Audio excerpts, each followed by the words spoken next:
tell you, I had a great experience this past Wednesday. I spoke at Renaissance Unity in Detroit, had a great turnout, and I won't be doing it this week. I'm going to a 21-day health detox retreat, and I want to say belated happy Mother's Day to all the mothers and fathers who serve as mothers.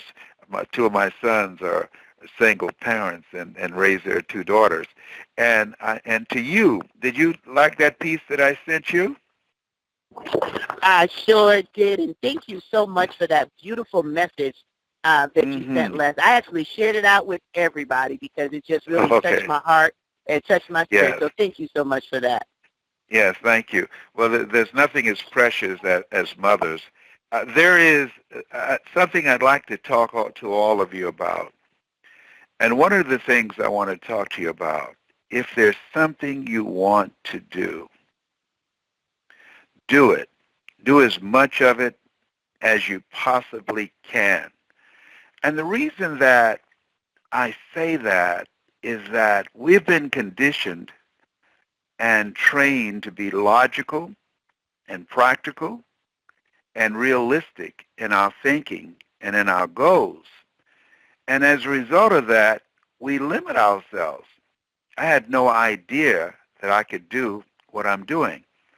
And the reason my favorite book says, be ye not conformed to this world, be transformed by the renewing of your mind. This call is about transforming minds. And my life now, at this age, at 72, it's about training, certifying speakers and life coaches and trainers so that you'll be able to train lives and build a business and be able to make your mark. I remember some reporters were interviewing my mother, and I got this from my mother, Mrs. Mamie Brown. I'm on this phone because of two women. One, I know her name. She gave me love. My birth mother, I don't know her name. She gave me life. And I'm thankful for that, too. She has some other choices, so I'm grateful to be here. And so what I learned from my mother when I was listening to her being interviewed by a reporter about some things that I had achieved, and the reporter was curious, how did you know when you adopted 7 children that you have the ability to do it? You've never had any children yourself. And my mother said, I just believe that the Lord will make a way somehow. I just finished talking to my youngest son, John Leslie. I call him Mr. Magic. This boy, this is the one that all of us who have a lot of children, that you have one that you say, you about to make me lose my mind up in here. You about to make me act a fool up in here. John Leslie has gotten on my last nerve. He and Owner, they're both Geminis. If they weren't my children, I would shoot them. But listen, John Leslie is going to France, all right? I still don't know why. I don't have the full story. But he is just like his grandmother. He will make something happen. He's on this plane going to France with a friend of his, and I know, I've seen him. I remember I was going to Nassau, and he was going with Ona and I, and we got there, and John Leslie did not have his passport. So I said, John Leslie, we'll see you. We went through security, and John Leslie went to work. And lo and behold, who came on the plane? John Leslie. I said, how did you do that? He said, don't worry about it. I'm here. Okay. He got on the plane with us. Unbelievable. He makes things happen. So he's going to France with his book, The Harvard Effect, and some other things. But I just admire his sense of adventure. I never went to a foreign country until after, I think I was 37 at the time, and I've been to over 40 different countries, probably 50. I just can't remember them. But he doesn't know exactly what he's going to do or how he's going to do it, but he has a goal in mind. My mother's goal was to raise 7 children. My mother's goal was to make sure we had a roof over our head, clothes on our back, and food on the table, and we never missed a meal. I remember, you talk about the power of a mother's love. I remember when we didn't have enough food for Mama to eat, and I always kept my eye on her. I'm a mama's boy.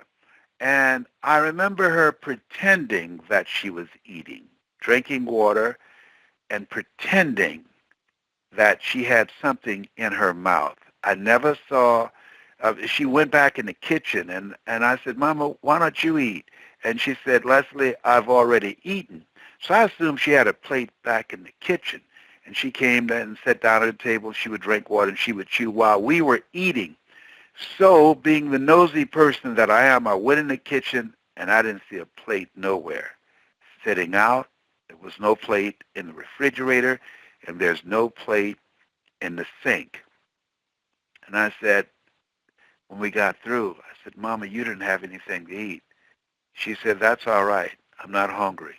I just wanted to make sure that y'all ate. That's the power of a mother's love. And I never forgot that. I never forgot that. And as you think about your goals and dreams, you don't need to know exactly how you're going to do it. You don't need to know. That's why we are taught to walk by faith and not by sight. John Leslie believes that he's going to go there and make something happen in France. In fact, as a result of a seminar that he went to in Los Angeles before he left, he secured a speaking engagement for me in Italy just this past week for $225,000. I said, how did you do that? He said, I was networking and talking to this guy. And there was an engagement that Tony Robbins turned down, and he knows the promoter, and he asked this guy, this guy said, you're John Leslie Brown. Do you know Les Brown? Yes, that's my father. And he secured a speaking engagement for me. And so now John Leslie's going because he's written a book called The Harvard Effect. He's taken 2 classes at Harvard. That's my son. His sister Ona just spoke there this past weekend. He got me my 4th speaking engagement at Harvard, the first time a father and son spoke together. I don't know how he does these things, but John Leslie believes in himself. He believes in himself, and I'm so glad to see that. He's a good father, and he's a great son, and he has this vision and dream of doing big things. And we've had some challenges. We've had some very serious challenges because he's managing his bipolar, and I am just amazed at what he has been able to do. And so he's just 30. And as you think about your goals and dreams, there's some stuff in you. There's some things that you can do. I was talking to a gentleman named Melvin I met at the speaking engagement at the Renaissance Unity. And he said something to me that grabbed me because Melvin has written a book, and he said, don't focus on just the best of your life, focus on the rest of your life. And so as you look at yourself and look at your goals and look at what do you want to do the rest of your life. I'm leaving to go to a retreat tomorrow at Martha's Vineyard for 21 days. I've never taken 21 days just to focus on me, just to focus on my health. And as a result of the little seed, and by the way, I want to thank all of you for praying for me. I took 3 different MRIs, and they were looking to determine the treatment method for dealing with the little C in my body. First thing they said, number one, the pain that you've been experiencing in your shoulder and the scapular area, even though we told you that the little C has metastasized in 7 areas of your body, it has not moved. And the pain that you're experiencing, Mr. Brown, we made a mistake. It's not from the little C. It's from arthritis. I said, whoa, I can handle that. I can handle a little C too. Been doing it for 21 years. Do you know what a burden that lifted off of me? I was in one time for 33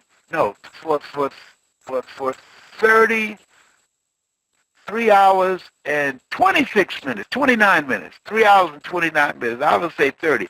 3 hours and 30 minutes. And so they give me a little thing to squeeze. I squeezed a little thing. They said, can we help you?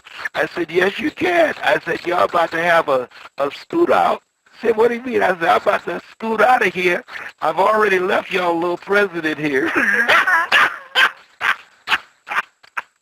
I say, how much longer do I have? They said, just give us 10 more minutes. I say, oh, God, Lord. And they tell you they're going to play music. You can't hear anything with all those loud sounds clicking in that MRI. Oh, my God. But I handled it. I took my own eye covers. They gave me something to relax me, and I got so relaxed, I went on myself. I'm laughing, but they're not. I know they had to call the janitor and say, who was in here? I'm sorry, I got issues. Okay. I'm sorry, I'll be good. So, back to the subject. I want to thank y'all for your prayers. Thank you so much. What I heard one doctor whisper to the other one said, this guy just won't die. No, I'm not ready yet. I remember when my mother first passed, and I was missing her deeply. And the next night, she came to me in dreams. She said, baby, you've been crying. I know you missed me. So, I hope to see you real soon. I woke up real quick. I said, Mama, I miss you, but I want to see you real soon.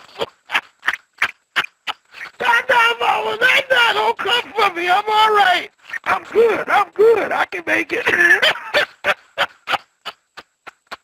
Baby Brown was something else. This is the first Mother's Day I didn't eat sweet potato pie because my goal is to be here. As a result of the medication they gave me, injecting me with Lupron that takes all the testosterone out of the system, I gained 55 pounds. And as a result of gaining 55 pounds from the medication, I became diabetic.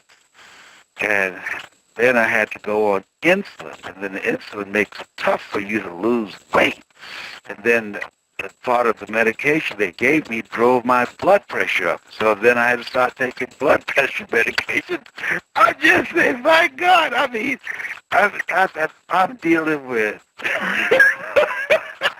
sciatica pain, arthritis, cancer, high blood pressure, obesity, and diabetes. Oh, my God. Look, 7 is my lucky number, so I need one more. I need one more to help me out. I guess craziness. Yeah, I'm crazy. Okay, that's 7. So when I get back from Martha's Vineyard, I won't have a lot of diabetes. I won't be obese. I will lose weight. I won't have high blood pressure. And my goal is not to have the little C, and I won't have pain from the sciatica. I'm just getting a total makeover. Oh, by the way, laughter is good for your immune system. 1 minute of anger weakens your immune system for 4 to 5 hours. Listen to that. 1 minute of anger weakens your immune system for 4 to 5 hours. Manage your attitude. 1 minute of laughter boosts your immune system for over 24 hours. So after this call, you will get sick for 10 years. Okay, so you can see I'm very happy with my report. Now, so Mama did not know, John Leslie did not know. When I asked him, what are you going to accomplish? He's going to some type of film festival, and he's going to pitch an idea and a concept for a film, and he's going by faith with a friend.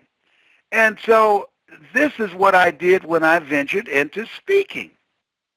I did not know. Now I procrastinated for a long time because I was operating with the mind of the world. So there's mind sight and there's eyesight. When you work on your mind, when you transform your mind, when you are out of your mind, let that mind be in you, which was also in Christ Jesus. He said, these things ye shall do, and greater things shall ye do. So as you have another mindset that you're ready to do some greater things in your life, ask your life, what will the rest of your life look like? And I'm asking myself that at 72 because I'm supposed to be walking around here like one foot on the banana peeling and the other one in the graveyard. No. My goal is to live to be a healthy 100 and beyond.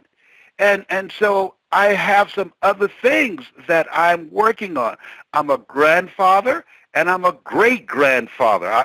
My goal is to see my great-grandchildren graduate from college. 3. And so you have to have a plan of action. I want to ask you a question. What's your strategy for being here? I'm going to see a lady named Dr. Ronnie at Martha's Vineyard. And she says, this will extend your longevity. So because I plan to be here, I'm making this investment in myself, and I'm walking away from the things that I'm doing because soon as I leave here, somebody else will pick those things up, and they will do them or they won't do them.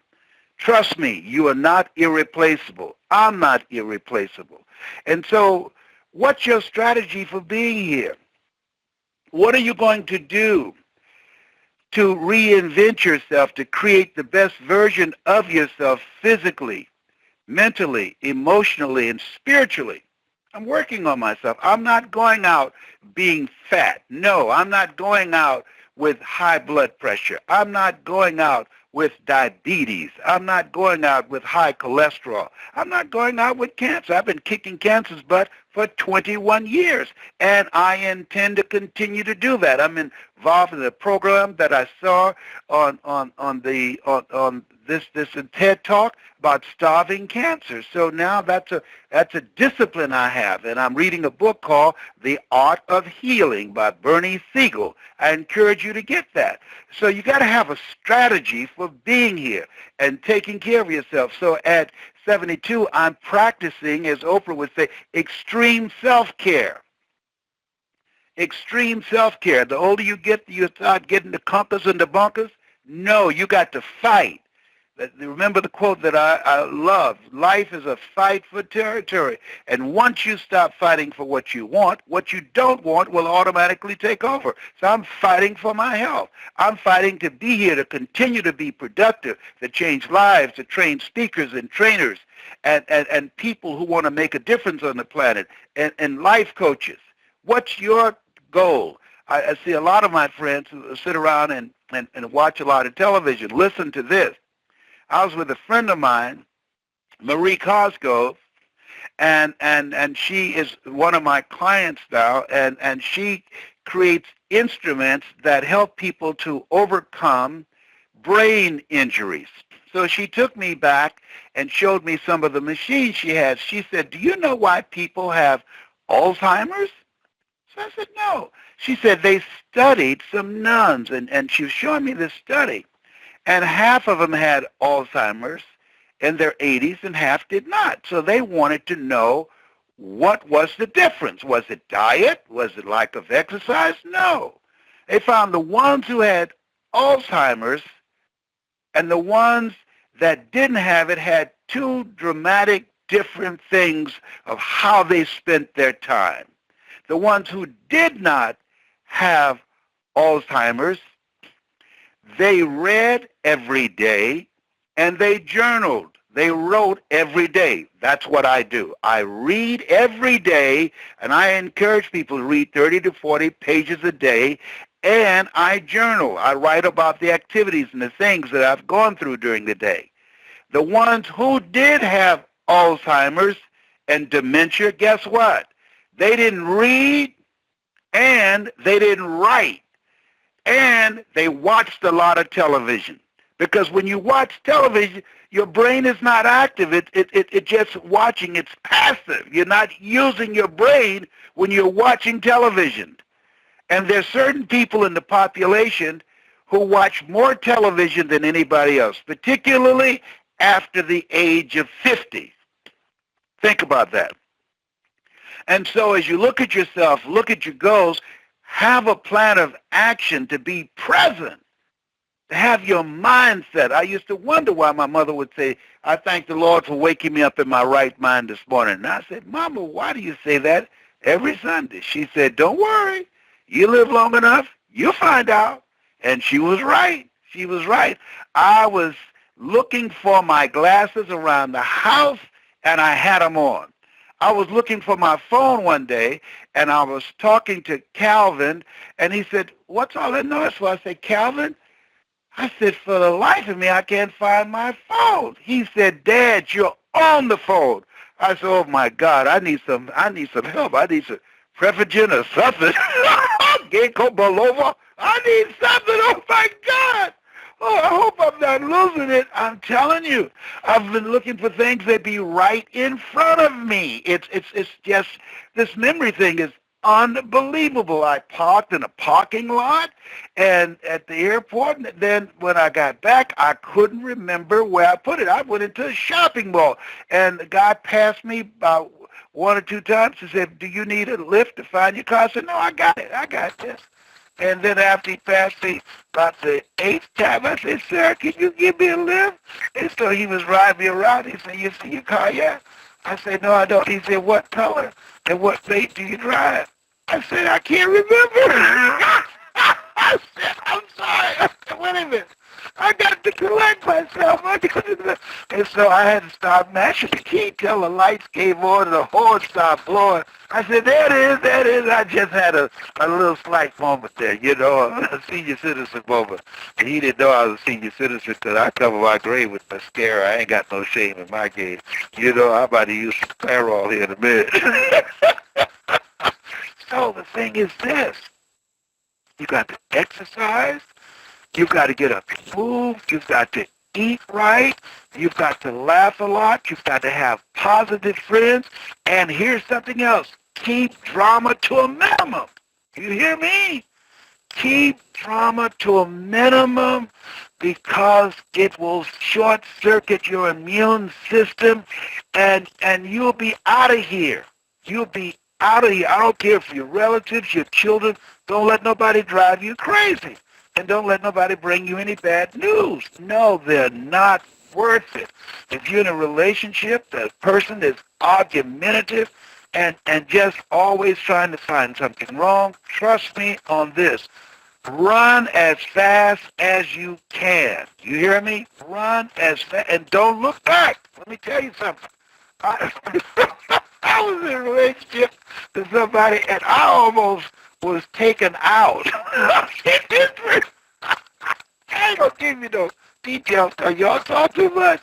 But let me tell you something. You get two kind of whoopings in life. One, wait till I come back. The other one, if you just let me go. If you let me high go, you ain't gonna have to worry about me no more. No more, no more. You ain't got to worry about it. I moved to another city. I'm telling you, because I didn't want to run into accidentally, and they came here right now. I dropped this phone to get out of here. Let me tell you something. There's some people you need to be afraid of. There's some crazy people today. Do you hear me? There's some crazy people, and they're everywhere.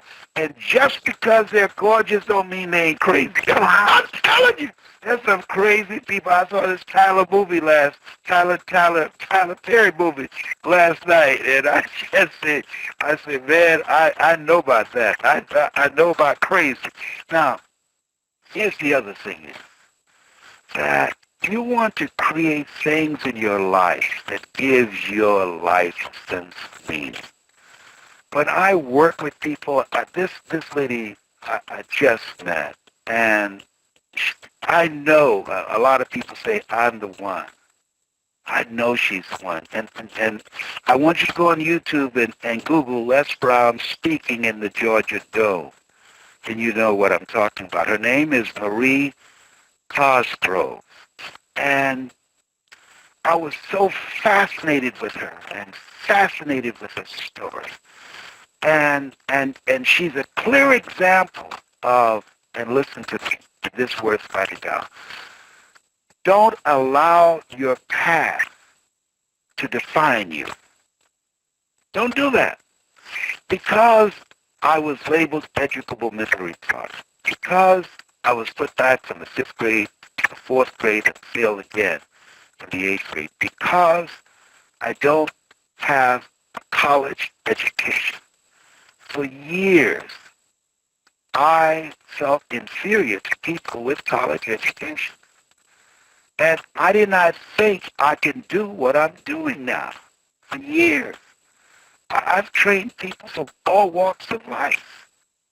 And for 14 years, I didn't do it because I didn't think I was good enough. And my mentor told me, Mike Williams, who wrote the book, and get it, I'm reading it for the 4th time, The Road to Your Best Self. No. The road to your best stuff. The road to your best stuff. And he said, Brownie, we're all born the same way, dumb, naked, and speechless. You can learn. And because I listened to him, sometimes you have to believe in somebody's belief in you until your belief kicks in. Because I listened to him, and I was willing to invest in myself. He's a strategist. You have to have people in your life who know things that you don't know. And he knew how to bring out the best in me. And as a result of that, I was able to build $1 million business. As a result of that. You can't do it by yourself. If you can't afford to do it, you can't afford not to do it, to invest in yourself, to find someone who can see what you can't see. You can't see the pictures when you're in the frame. I was just talking to a gentleman, and I will be pulling his message out, and I say there are things that I can get out of it. He said, I practice in the mirror every day. I say, well, guess who's looking back at you? You! You don't know what you're looking at. You don't have trained eyes. I have trained eyes. I've been doing this before you were born, son. I know. I can see stuff that you can't see. You can't see the picture when you're in the frame. And that's the value of life coaching. But make sure you get references. Make sure that the person has an achievement-driven life. I've achieved some things. I don't just speak. I have done a lot of things. I've been a state legislator. I've been recognized and inducted into the National Speakers Hall of Fame. I received a Golden Gavel Award from Toastmasters. I was selected among the top 5 speakers in the world, and I'm the only one living now. And so that you want to have an achievement-driven life. The greatest among you will be your servant. And so find ways in which you can serve. Find ways in which you can volunteer. Find ways in which you can make your mark because you got something in you. You were created on purpose with a purpose to manifest the purpose. There's something that you're supposed to do. And the fact that you haven't discovered it yet, it's okay. Start experimenting. I'm experimenting now to find out what's the next chapter for me. You're listening to me because everything that I have done, listen to me, everything that I have done, you have the ability to do and more. Everything that I've done. If it weren't true, you'd already started doing something else or looking at television or you hung the phone up. You've got greatness in you. You have the ability to do more than you can ever begin to imagine. So as you look at yourself and look at your goals, write a goal down that you want to achieve and make sure it's a goal that's beyond your comfort zone, because in order to do something you've never done, you've got to become someone you've never been. It's got greatness in you. That's my story, and I'm sticking to it. Stacy?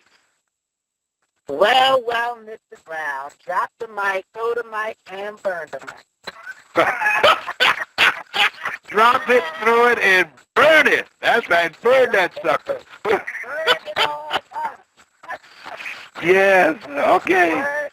What a message tonight. Thank you, Mr. Brown, once again. I think I might... Thank you. I got John Leslie's about to take off. I got to talk to my son. I love you.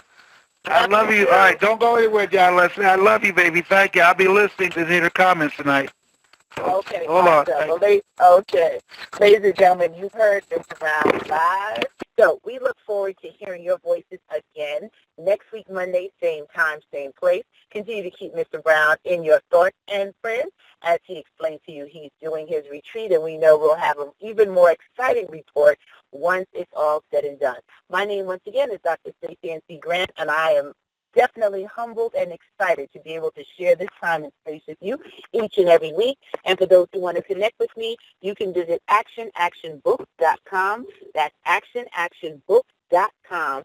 And all of my social media handles are there. You can email me from the site as well. That's one of our latest projects and my latest book. But my mission and my goal is to make sure we carry on the good news, share voices of hope internationally, and remind everyone, as Mr. Brown tells us, that there is greatness inside of you. So walk in it, believe it, know it to be true, and we're here to cheer you on all the way through the finish line. Take care, have an awesome rest of the week, and an even more exciting life. Bye for now.